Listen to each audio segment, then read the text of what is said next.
जय जगन्नाथ बंधुगण आज आम जानिबा 23 एप्रिल 2025 बुधवार दिन द्वादश राशि राशिफल विषय। एही दैनिक राशिफल चंद्रंको गोचर गणना को नहीं आधारित एवं चंद्रंको गोचर गणना आम जीवन में बहुत प्रभाव पकई थाए। तो आसंतु सर्वप्रथमे जानिबा आजिर तिथि और राशि नक्षत्र विषय। आज होची 23 एप्रिल 2025 बुधवार बैशाख कृष्ण पक्ष दशमी दिवा 4 घंटा 44 मिनिट गते एकादशी। आज धनिष्ठा नक्षत्र दिवा 12 घंटा 7 मिनिट गते शतभिषा नक्षत्र। आज कुंभचंद्र अहोरात्र। आजिर सांवत्सरिक श्राद्ध दशमीर एकधिष्ठ और पार्वण। आजिर शुभ बेला प्रातः 5 घंटा 29 मिनिट रु दिवा 7 घंटा 11 मिनिट पर्यंत। आजिर सूर्योदय प्रातः 5 घंटा 28 मिनिट। आजिर सूर्यास्त संध्या 6 घंटा 16 मिनिट। आज मिथुन और मीन राशि पुरुष और मीन राशि महिला मानक घात चंद्र एवं कर्कट राशि घात बार।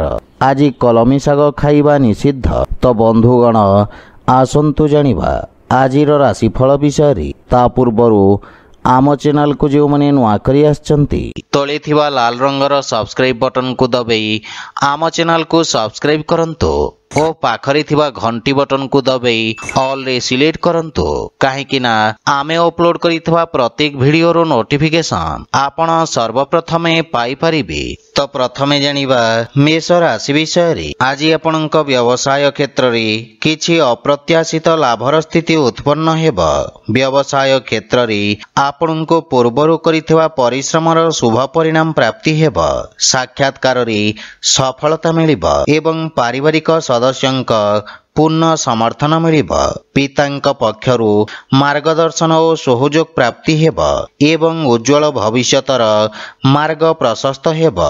कौनसी महत्वपूर्ण निर्णय नेवा पूर्वरु परिवार सदस्यंक परामर्श अवश्य नियंतु। लाभर स्थिति उत्तम रहिबा कारणरु आर्थिक स्थिति मजबूत हेबा। एही अवधि रे आपणको किछि कार्यरी उत्तम फल प्राप्ति हेबा।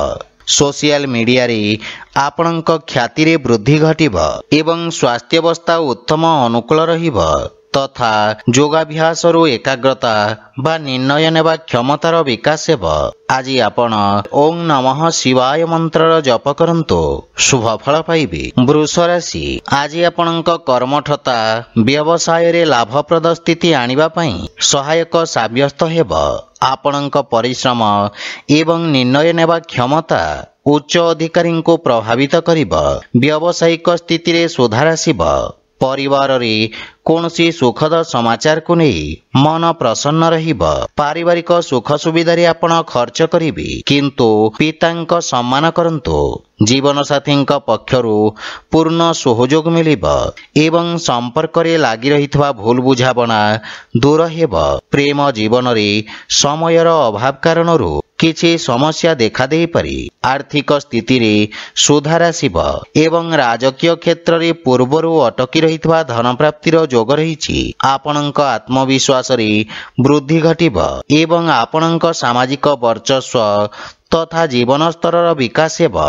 स्वास्थ्य अवस्था रे आपण शारीरिक ऊर्जा रे परिपूर्ण रहिबे जहा फल रे आपण विषम परिस्थिति रे मध्य नियंत्रण करि परिबे। आज आपण शिवलिंग रे जलाभिषेक करंतु शुभ फल पाइबे। मिथुन राशि। आज आपणक समस्त कार्य सरलता पूर्वक समाप्त हेबा। भाग्य आज आपणक सपक्ष रे रहिबा। पत्रकारिता तथा लेखनी सहित जोड़ी होइथिबा व्यक्ति को विशेष सम्मान तथा ख्याति प्राप्त हेबा। व्यवसाय क्षेत्र रे किछि समय पूर्वरु देखा दउथवा अवरोध दूर हेबा किंतु सामान्य रिस्क नेबाको पड़ी पारे। जीवन साथी पक्षरु सहयोग लागि रहिबा किंतु तांक स्वास्थ्य अवस्थार विषय ध्यान रखंतु। परिवार सदस्यंक सहित उत्तम समय अतिबाहित करिवे जहा फल रे मानसिक शांति मिलिबा। କିନ୍ତୁ ପ୍ରେମ ସମ୍ବନ୍ଧରେ ସତର୍କ ରହିବାର ଆବଶ୍ୟକତା ରହିଛି। ଅନ୍ୟଥା ସମ୍ପର୍କରେ ଫାଟ ସୃଷ୍ଟି ହୋଇପାରେ। ମାତାପିତାଙ୍କ ପକ୍ଷରୁ ସ୍ନେହ ତଥା ଆଶୀର୍ବାଦ ମିଳିବ ଏବଂ ଆକସ୍ମିକ ଧନପ୍ରାପ୍ତିର ଯୋଗ ରହିଛି। ଆୟର ନୂଆ ସ୍ରୋତରୁ ଧନ ଲାଭ ହେବ। ବିଦ୍ୟାର୍ଥୀ ଛାତ୍ରଛାତ୍ରୀମାନଙ୍କୁ ନିଜ ମନପସନ୍ଦ କ୍ଷେତ୍ରରେ ଆଗକୁ ବଢ଼ିବାର ଅବସର ମିଳିବ। ସରକାରୀ କୋର୍ଟ କଚେରୀ ବାଦବିବାଦରେ ସଫଳତା ପାଇବେ ଏବଂ ସ୍ୱାସ୍ଥ୍ୟାବସ୍ଥାରେ ପେଟ ସମ୍ବନ୍ଧିତ କୌଣସି ସମସ୍ୟା ଆପଣଙ୍କୁ ହଇରାଣ କରିବ। ଆଜି ଆପଣ ଗୋମାତାଙ୍କୁ ଖାଇବାକୁ ଦିଅନ୍ତୁ, ଶୁଭ ଫଳ ପାଇବେ। କର୍କଟ ରାଶି, ଆଜି ଆପଣଙ୍କ ଚାକିରି ଓ ବ୍ୟବସାୟରେ କିଛି ଅନାବଶ୍ୟକ ବ୍ୟବଧାନ ଉତ୍ପନ୍ନ ହୋଇପାରେ। ସେଥିପାଇଁ ନିଜ ବାଣୀରେ ନିୟନ୍ତ୍ରଣ ବଜାୟ ରଖନ୍ତୁ। ଅଧିକାରୀ ପକ୍ଷରୁ ନିଜ ସମ୍ବନ୍ଧକୁ ଧ୍ୟାନରେ ରଖନ୍ତୁ। ରୋଜଗାରରେ ପରିବର୍ତ୍ତନ ପାଇଁ ଏହି ସମୟ ଅନୁକୂଳ ନୁହେଁ। ବିଦ୍ୟାର୍ଥୀ ଛାତ୍ରଛାତ୍ରୀମାନଙ୍କୁ ନିଜ ଲକ୍ଷ୍ୟ ପ୍ରାପ୍ତ କରିବା ପାଇଁ ଅଧିକ ପରିଶ୍ରମ କରିବାକୁ ପଡ଼ିବ। ପରିବାର ସଦସ୍ୟଙ୍କ ସମ୍ପର୍କରେ ସାମାନ୍ୟ ମନମତାନ୍ତର ଉତ୍ପନ୍ନ ହୋଇପାରେ। ଆପଣଙ୍କ ଇଷ୍ଟବନ୍ଧୁଙ୍କ ଠାରୁ କୌଣସି ଅପ୍ରିୟ ସମାଚାର ମିଳିପାରେ। ଅତ୍ୟଧିକ କାର୍ଯ୍ୟବ୍ୟସ୍ତତା ଓ ଧାଁ ଦୌଡ଼ା ତଥା ଖର୍ଚ୍ଚ କାରଣରୁ ମାନସିକ ଚିନ୍ତାର ସାମ୍ନା କରିବାକୁ ପଡ଼ିବ। କିନ୍ତୁ ମାତାପିତାଙ୍କ ଆଶୀର୍ବାଦରୁ ସମସ୍ୟାର ସମାଧାନ ପ୍ରାପ୍ତି ହେବ। ଧୈର୍ଯ୍ୟବାନ ତଥା ଏକାଗ୍ର ଚିତ୍ତ ହୋଇ ନିଜ କର୍ତ୍ତବ୍ୟର ନିର୍ବାହନ କରିବେ। ପ୍ରେମ ସମ୍ପର୍କରେ କିଛି ସମସ୍ୟା ଦେଖାଦେଇପାରେ। ଆପଣଙ୍କ ଅନାବଶ୍ୟକ ଖର୍ଚ୍ଚରେ ବୃଦ୍ଧି ଘଟିବ ଏବଂ ଆର୍ଥିକ ସ୍ଥିତି ଅସନ୍ତୁଳିତ ହେବ। ଆୟର ନୂଆ ସ୍ରୋତରେ ଧ୍ୟାନ କେନ୍ଦ୍ରିତ କରିବାର ଆବଶ୍ୟକତା ରହିଛି। ସ୍ୱାସ୍ଥ୍ୟାବସ୍ଥା ସାମାନ୍ୟ ରହିବ। ଆଜି ଆପଣ ବଜରଙ୍ଗ ବାଣ ପାଠ କରନ୍ତୁ, ଶୁଭ ଫଳ ପାଇବେ। ସିଂହ ରାଶି, ଆଜି ଆପଣଙ୍କ ମିତ୍ରଙ୍କ ସଂଖ୍ୟାରେ ବୃଦ୍ଧି ଘଟିବ। କୌଣସି ବନ୍ଧୁମିତ୍ରଙ୍କ ଠାରୁ ଆପଣଙ୍କୁ ଅପ୍ରତ୍ୟାଶିତ ରୂପରେ କାର୍ଯ୍ୟକ୍ଷେତ୍ରରେ ସହାୟକ ସିଦ୍ଧ ହେବ। ସାମାଜିକ କ୍ଷେତ୍ରରେ ଆପଣଙ୍କ ପ୍ରତିଷ୍ଠାର ବିସ୍ତାର ହେବ। କାର୍ଯ୍ୟଭାରରେ ବୃଦ୍ଧି ଘଟିବ ଏବଂ ଆପଣଙ୍କୁ ଆଶାତୀତ ପରିଣାମ ପାଇବା ପାଇଁ ଅଧିକ ପରିଶ୍ରମ କରିବାକୁ ପଡ଼ିବ। ପରିବାରରେ ଜୀବନ ସାଥୀଙ୍କ ସହିତ ଉତ୍ତମ ସମୟ ବ୍ୟତୀତ କରିବେ। ଯଦି ବିବାହ ହେତୁ ପ୍ରୟାସରତ, ତାହେଲେ ସୁଖଦ ସମାଚାର ମିଳିବ।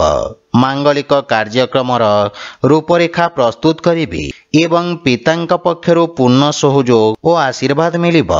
ଆର୍ଥିକ ସ୍ଥିତି ଆହୁରି ସୁଦୃଢ଼ ହେବ। ଯଦି ବ୍ୟବସାୟରେ କୌଣସି ନୂଆ ନିବେଶକଙ୍କ ସନ୍ଧାନ କରୁଛନ୍ତି, ତାହେଲେ ସଫଳ ହେବେ। ଅଧିକାରୀ ବର୍ଗ ତଥା ସହକର୍ମୀଙ୍କ ସମର୍ଥନ ମିଳିବ ଏବଂ ସ୍ୱାସ୍ଥ୍ୟ ସମ୍ବନ୍ଧିତ ଛୋଟ ଛୋଟ ସମସ୍ୟା ଆପଣଙ୍କ ମାର୍ଗରେ ଅବରୋଧ ଉତ୍ପନ୍ନ କରିପାରେ। ଆଜି ଆପଣ ଅସହାୟ ବ୍ୟକ୍ତିଙ୍କୁ ସାହାଯ୍ୟ କରନ୍ତୁ, ଶୁଭ ଫଳ ପାଇବେ। କନ୍ୟା ରାଶି, ଆଜି ଆପଣ କାର୍ଯ୍ୟକ୍ଷେତ୍ରରେ ସଫଳତା ଅର୍ଜନ କରିବେ। ଆପଣ ଶତ୍ରୁମାନଙ୍କୁ ନିଜ ବୁଦ୍ଧିବଳ ଓ ଚାତୁର୍ଯ୍ୟ ବଳରେ ପରାସ୍ତ କରିବେ। ଆପଣଙ୍କ ସାମ୍ନାରେ ସମ୍ଭାବନାର ନୂତନ ଦ୍ୱାର ଖୋଲିବ। ଶିକ୍ଷାକ୍ଷେତ୍ର ତଥା ପରାମର୍ଶଦାତାଙ୍କ ରୂପରେ କାର୍ଯ୍ୟ କରୁଥିବା ବ୍ୟକ୍ତିଙ୍କୁ ବିଶେଷ ଲାଭ ମିଳିବ। ପରିବାରର ସହଯୋଗ ମିଳିବ ଏବଂ ଭାଇ ଭଉଣୀଙ୍କ ମାର୍ଗଦର୍ଶନ ତଥା ପୂର୍ଣ୍ଣ ସହଯୋଗ ପ୍ରାପ୍ତି ହେବ। ଭବିଷ୍ୟତର ଯୋଜନାକୁ ନେଇ ଆପଣ ଚର୍ଚ୍ଚା କରିବେ ଏବଂ ସମସ୍ୟାର ସମାଧାନ ଖୋଜିବେ। ଆପଣଙ୍କ ବ୍ୟବହାର, କୁଶଳତା ତଥା କର୍ମଠତା କାର୍ଯ୍ୟକ୍ଷେତ୍ରରେ ସହାୟକ ସିଦ୍ଧ ହେବ। ପ୍ରେମ ଜୀବନରେ ନୂଆ ଉତ୍ସାହର ଅନୁଭବ କରିବେ ଏବଂ ନୂଆ ବ୍ୟାପାରିକ ଭାଗିଦାରୀ ତଥା ନୂଆ ପୁଞ୍ଜିନିବେଶରେ ଆର୍ଥିକ ସଫଳତା ପାଇବେ। ଆପଣଙ୍କ ଦ୍ୱାରା ପୂର୍ବରୁ ନିଆଯାଇଥିବା କୌଣସି ମହତ୍ତ୍ୱପୂର୍ଣ୍ଣ ନିର୍ଣ୍ଣୟ ଆଜି ସଠିକ ସାବ୍ୟସ୍ତ ହେବ। ଆପଣଙ୍କ ଆତ୍ମବିଶ୍ୱାସରେ ବୃଦ୍ଧି ଘଟିବ। ଅଟକି ରହିଥିବା କାର୍ଯ୍ୟରେ ଗତି ଆସିବ ଏବଂ ଆପଣଙ୍କ ସ୍ୱାସ୍ଥ୍ୟ ମଧ୍ୟ ଆଜି ଉତ୍ତମ ଅନୁକୂଳ ରହିବ। ଆଜି ଆପଣ ହନୁମାନ ଚାଳିଶାର ପାଠ କରନ୍ତୁ, ଶୁଭ ଫଳ ପାଇବେ। ତୁଳା ରାଶି, ଆଜି ଅଧିକାରୀ ବର୍ଗରୁ ପ୍ରୋତ୍ସାହନ ପ୍ରାପ୍ତି ହେବ। ରକ୍ଷା କ୍ଷେତ୍ରରେ ଯୋଡ଼ି ହୋଇଥିବା ବ୍ୟକ୍ତି ଯଶ ଅର୍ଜନ କରିବେ। ବିଦ୍ୟାର୍ଥୀ ଛାତ୍ରଛାତ୍ରୀମାନଙ୍କ ପାଇଁ ଦିନଟି ଶୁଭ ଫଳଦାୟକ ସାବ୍ୟସ୍ତ ହେବ ଏବଂ ଉଚ୍ଚଶିକ୍ଷାର ମାର୍ଗ ପ୍ରଶସ୍ତ ହେବ। ରୋଜଗାର କ୍ଷେତ୍ରରେ ଆପଣଙ୍କୁ ନିଜ କୌଶଳ ଦେଖିବାର ଅବସର ମିଳିବ। କାର୍ଯ୍ୟକ୍ଷେତ୍ରରେ ଷଡ଼ଯନ୍ତ୍ରର ଶିକାର ହେବାଠୁ ସତର୍କ ରୁହନ୍ତୁ ଏବଂ ପରିବାରରେ କଠୋର ବାଣୀର ପ୍ରୟୋଗରୁ ସାବଧାନ ରୁହନ୍ତୁ। ନିଜ ଜିଦ୍ ଓ ଆବେଶରେ ନିୟନ୍ତ୍ରଣ ରଖନ୍ତୁ। ଜୀବନସାଥୀଙ୍କ ସହିତ ନିଜ ସମ୍ପର୍କର ବିଷୟ ଧ୍ୟାନ ରଖନ୍ତୁ। ମାନସିକ ଚିନ୍ତାରୁ ଆଜି ଆପଣଙ୍କୁ ଦୂରେଇ ରହିବା ଉଚିତ ଏବଂ ଏହା ବ୍ୟତୀତ ପିତାଙ୍କ ସ୍ୱାସ୍ଥ୍ୟାବସ୍ଥାର ମଧ୍ୟ ବିଶେଷ ଧ୍ୟାନ ରଖିବାକୁ ପଡ଼ିବ।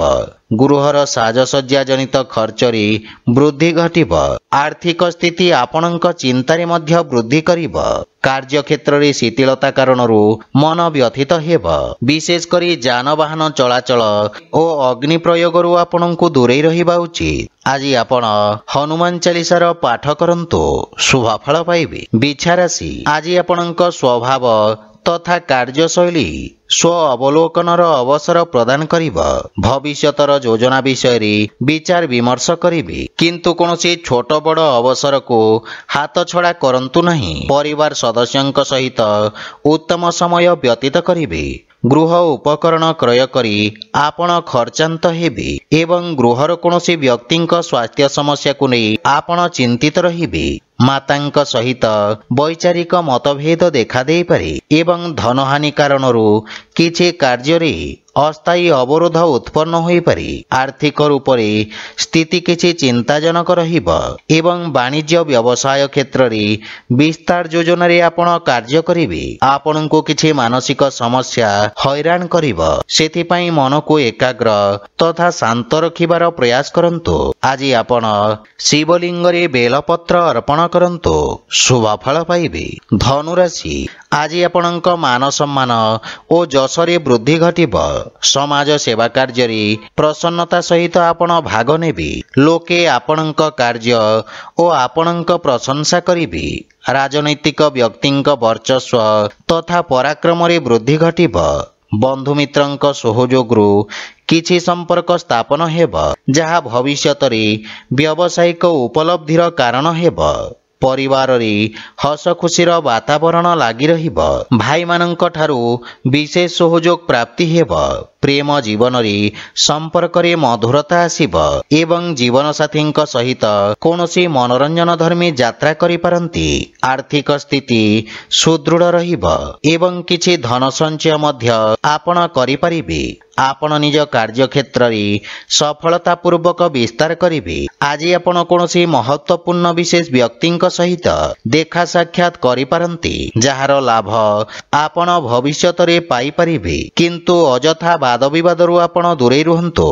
ଆଜି ଆପଣ ସୂର୍ଯ୍ୟଦେବଙ୍କୁ ତିଳ ମିଶ୍ରିତ ଜଳ ଅର୍ପଣ କରନ୍ତୁ, ଶୁଭଫଳ ପାଇବେ। ମକର ରାଶି, ଆଜି ଆପଣଙ୍କ ବାଣୀର ମଧୁରତା ଆପଣଙ୍କ ବ୍ୟକ୍ତିତ୍ୱର ଅଂଶ ରହିବ। ବାଣିଜ୍ୟ ବ୍ୟବସାୟରେ ନୂଆ ସ୍ରୋତରୁ ଲାଭର ସ୍ଥିତି ନିର୍ମାଣ ହେବ। ଆପଣଙ୍କ ପ୍ରେଜେଣ୍ଟେସନରେ ଏକ ନୂଆ ଚମକ ଆସିବ। କୌଣସି ଅନଲାଇନ ସାକ୍ଷାତକାରରେ ଯଦି ଆପଣ ଭାଗ ନେଉଛନ୍ତି ତ ସେଥିରେ ସଫଳତା ନିଶ୍ଚିତ ଭାବରେ ପାଇବେ। ପରିବାରରେ ସୁଖଦ ବାତାବରଣ ଲାଗି ରହିବ। ସମ୍ପତ୍ତି ସମ୍ବନ୍ଧିତ ବାଦବିବାଦ କୌଣସି ବ୍ୟକ୍ତିଙ୍କ ମଧ୍ୟସ୍ଥତାରେ ସମାଧାନ ହେବ। ପିତାଙ୍କ ମାର୍ଗଦର୍ଶନ ବା ସହଯୋଗ ମିଳିବ ଏବଂ ଭାଇ ଭଉଣୀଙ୍କ ସମ୍ପର୍କରେ ଘନିଷ୍ଠତା ଆସିବ। ଆପଣ ପରିବାରକୁ ଧନଠାରୁ ଅଧିକ ମହତ୍ୱ ଦେବେ ଏବଂ ଜୀବନସାଥୀଙ୍କ ସହିତ ସମ୍ପର୍କ ମଜବୁତ ହେବ। ଛୋଟ ପିଲାଙ୍କ ସହିତ ଉତ୍ତମ ସମୟ ବ୍ୟତୀତ ହେବ। ଆର୍ଥିକ ସ୍ଥିତି ମଜବୁତ ହେବାକୁ ଲାଗିବ ତଥା ଆପଣଙ୍କ ସୁଖ ସମୃଦ୍ଧିର ବିକାଶ ହେବ। ବିଦ୍ୟାର୍ଥୀ ଛାତ୍ରଛାତ୍ରୀମାନଙ୍କୁ ନିଜ ଭବିଷ୍ୟତ ବିଷୟରେ ରଣନୀତି ପ୍ରସ୍ତୁତ କରିବାର ଅବସର ମିଳିବ। ପରିବାର ସଦସ୍ୟଙ୍କ ପକ୍ଷରୁ ପୂର୍ଣ୍ଣ ସହଯୋଗ ମିଳିବ ଏବଂ ସ୍ୱାସ୍ଥ୍ୟାବସ୍ଥା ଉତ୍ତମ ଅନୁକୂଳ ରହିଛି। ଆଜି ଆପଣ ଶିବଲିଙ୍ଗରେ ବେଲପତ୍ର ଅର୍ପଣ କରନ୍ତୁ, ଶୁଭଫଳ ପାଇବେ। କୁମ୍ଭ ରାଶି, ଆଜି ଆପଣଙ୍କ ବାଣିଜ୍ୟ ତଥା ବ୍ୟବସାୟରେ ଆସୁଥିବା ପରିବର୍ତ୍ତନ ଆପଣଙ୍କୁ ସକାରାତ୍ମକ ପରିଣାମ ପ୍ରଦାନ କରିବ। ବ୍ୟବସାୟ କ୍ଷେତ୍ରର ବିସ୍ତାର ହେବ। ରାଜନୀତି କ୍ଷେତ୍ରରେ ଯୋଡ଼ି ହୋଇଥିବା ବ୍ୟକ୍ତି ବିଶେଷ ଭାବରେ ଲାଭାନ୍ୱିତ ହେବେ ଏବଂ ଆପଣଙ୍କ ଖ୍ୟାତିର ବିସ୍ତାର ହେବା ନିଶ୍ଚିତ। ଜୀବନ ସାଥୀଙ୍କ ପକ୍ଷରୁ ପୂର୍ଣ୍ଣ ସହଯୋଗ ପ୍ରାପ୍ତି ହେବ ଏବଂ ପାରିବାରିକ ସୁଖ ସମୃଦ୍ଧିରେ ବୃଦ୍ଧି ଘଟିବ। କୌଣସି ପୁରୁଣା ସମ୍ପତ୍ତି ମିଳିବାର ମଧ୍ୟ ପ୍ରବଳ ଯୋଗ ରହିଛି। ବୟୋଜ୍ୟେଷ୍ଠଙ୍କ ଆଶୀର୍ବାଦ ପ୍ରାପ୍ତି ହେବ ଏବଂ ଭାଇ ଭଉଣୀଙ୍କ ସହିତ ଆପଣ ଉତ୍ତମ ସମୟ ବ୍ୟତୀତ କରିବେ। ବନ୍ଧୁମିତ୍ରଙ୍କ ସହିତ ସାମାଜିକ ଚର୍ଚ୍ଚାରେ ଭାଗ ନେବେ ଏବଂ ସମସ୍ତେ ଆପଣଙ୍କ ଦୃଷ୍ଟିକୋଣକୁ ସମ୍ମାନ କରିବେ। ଦୈନିକ ବ୍ୟବସାୟୀମାନଙ୍କ ପାଇଁ ସମୟ ଅପେକ୍ଷାକୃତ ଅନୁକୂଳ ରହିବ ଏବଂ ନଗଦ ସମସ୍ୟାର ସମାଧାନ ହେବ। ଏହା ବ୍ୟତୀତ ଦରକାରୀ ବ୍ୟକ୍ତିଙ୍କ ସହଯୋଗ କରିପାରିବେ। ଆପଣଙ୍କ ବାଣୀ ରୋଗୀଙ୍କୁ ସାନ୍ତ୍ୱନା ପ୍ରଦାନ କରିବ। ବିଦ୍ୟାର୍ଥୀ ଛାତ୍ରଛାତ୍ରୀମାନଙ୍କୁ ନିଜ ପ୍ରତିଭା ପ୍ରଦର୍ଶିତ କରିବାର ଅବସର ମିଳିବ। ସ୍ୱାସ୍ଥ୍ୟାବସ୍ଥାରେ କିଛି ଶାରୀରିକ ପୀଡ଼ା ଅନୁଭବ କରିବେ। ଆଜି ଆପଣ ହନୁମାନ ଷ୍ଟକ ପାଠ କରନ୍ତୁ, ଶୁଭ ଫଳ ପାଇବେ। ମୀନ ରାଶି, ଆଜି ଆପଣଙ୍କୁ ବ୍ୟବସାୟ ସମ୍ବନ୍ଧିତ କିଛି ସମସ୍ୟା ମାନସିକ ଚିନ୍ତିତ କରିବ। ସ୍ଥାନୀୟ ସଂସ୍ଥା ସହିତ କାର୍ଯ୍ୟରେ ଆଗକୁ ବଢ଼ିବାର ପ୍ରୟତ୍ନ କରିବେ ଏବଂ ନିଜ ସହକର୍ମୀଙ୍କ ସହିତ ବ୍ୟବସାୟ ସ୍ଥିତିର ବିଚାର କରିବେ। ପରିବାରରେ ବିଘ୍ନ ଉତ୍ପନ୍ନ ହେବାକୁ ଦିଅନ୍ତୁ ନାହିଁ ଏବଂ କଠୋର ବାଣୀର ପ୍ରୟୋଗରୁ ସତର୍କ ରୁହନ୍ତୁ। ଜିଦ୍ଦି ଓ ଆବେଶରେ ନିୟନ୍ତ୍ରଣ ରଖନ୍ତୁ। ଛୋଟ ପିଲାମାନଙ୍କ ସହିତ ସୁଖଦ ସମୟ ବ୍ୟତୀତ କରିବେ। ବନ୍ଧୁମିତ୍ରଙ୍କ ପରାମର୍ଶ ଲାଭଦାୟକ ସାବ୍ୟସ୍ତ ହେବ। ପିତାଙ୍କ ମାର୍ଗଦର୍ଶନ ଆପଣଙ୍କ ପରିଶ୍ରମକୁ ସଫଳତା ପ୍ରଦାନ କରିବ। ବଡ଼ ଭାଇ ଭଉଣୀ ତଥା ପରିବାରର ବିଶେଷ ବ୍ୟକ୍ତିଙ୍କ ସ୍ୱାସ୍ଥ୍ୟାବସ୍ଥାର ବିଷୟ ଧ୍ୟାନ ରଖନ୍ତୁ। ଆର୍ଥିକ ସ୍ଥିତିକୁ ନେଇ ଆପଣ ସାମାନ୍ୟ ଚିନ୍ତିତ ରହିବେ, କିନ୍ତୁ ଭବିଷ୍ୟତରେ ଆଶାଜନକ ପରିଣାମ ପ୍ରାପ୍ତି ହେବ। ବ୍ୟାପାର ବାଣିଜ୍ୟ କ୍ଷେତ୍ରରେ ପରିସ୍ଥିତି ଅନୁକୂଳ ରହିବ ନାହିଁ ଏବଂ ରୋଜଗାର କ୍ଷେତ୍ରରେ କରିଥିବା ପ୍ରୟାସ ମଧ୍ୟ ଅସଫଳ ହେବ, କିନ୍ତୁ ନିଜ ଏକାଗ୍ରତା ବଜାୟ ରଖନ୍ତୁ, ସଫଳତା ପାଇବେ। ମାନସିକ ଚିନ୍ତା ଆପଣଙ୍କ ନିର୍ଣ୍ଣୟ ନେବା କ୍ଷମତାକୁ ପ୍ରଭାବିତ କରିବ। ଆଜି ଆପଣ ଶ୍ରୀ ଲକ୍ଷ୍ମୀନାରାୟଣଙ୍କ ପୂଜାର୍ଚ୍ଚନା କରନ୍ତୁ, ଶୁଭ ଫଳ ପାଇବେ। ତ ବନ୍ଧୁଗଣ, ଏହା ଥିଲା ଆଜିର ରାଶିଫଳ ବିଷୟରେ। ଯଦି ଭିଡ଼ିଓଟି ଆପଣମାନଙ୍କୁ ଭଲ ଲାଗିଥାଏ, ଲାଇକ୍, ସେୟାର ଓ କମେଣ୍ଟ କରି ଜଣାନ୍ତୁ ଏବଂ ଆମ ଚ୍ୟାନେଲକୁ ସବସ୍କ୍ରାଇବ୍ କରନ୍ତୁ। ଜୟ ଜଗନ୍ନାଥ।